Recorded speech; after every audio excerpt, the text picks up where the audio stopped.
Hello there, welcome back. In this video, we are going to continue our Rust journey and we will see how we can create a hash set and filter it. So let's open the favorite text editor, and basically this is what the code will look like. First and foremost, we have to use the std collections with the hash set and the hash map default hasher. Once this is imported or used, the std hash with the hash and hasher also needs to be used, and then we can start working. So the first thing that we have to do is to create our own type or struct, which is going to be an item, which will have an ID of 32 and the tags of hash set with string type. And we will need to have the clone, the equal, the partial equal, and the debug. Now we can implement hash for item, and it looks like this. We need a hash function, which will basically use the hasher on itself, and the state is mutable h. Then we have the self.id.hash with the state argument.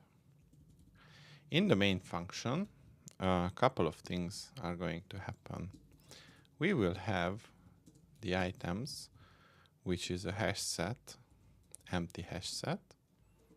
And basically we want to insert an item, and this item is going to have the following values. It is going to have an ID of 1, and the tags is going to be rusty, crab, whatever. And we call the iter map, and we would have a closure, which is going to use the hash.to string, and we collect the results. And then we will have another items insert.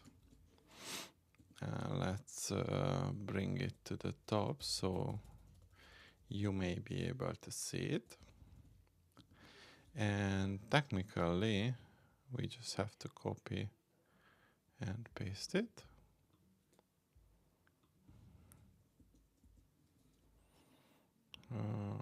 Yep.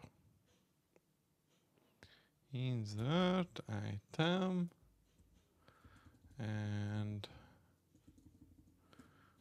item, good, with the ID 2, crusty, crab, whatever, with the same closure, and then the items is going to be a hash set,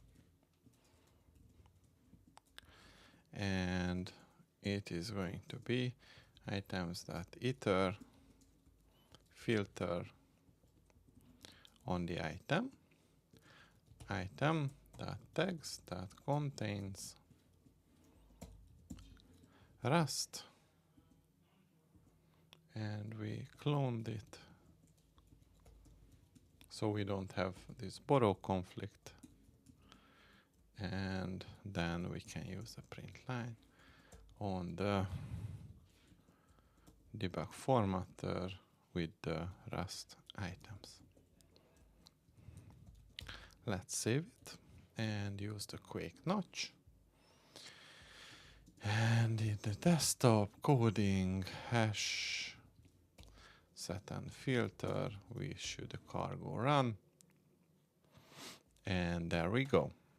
So the reason this is empty is that we didn't have any item which is going to contain the Rust as value, but Rust as tag.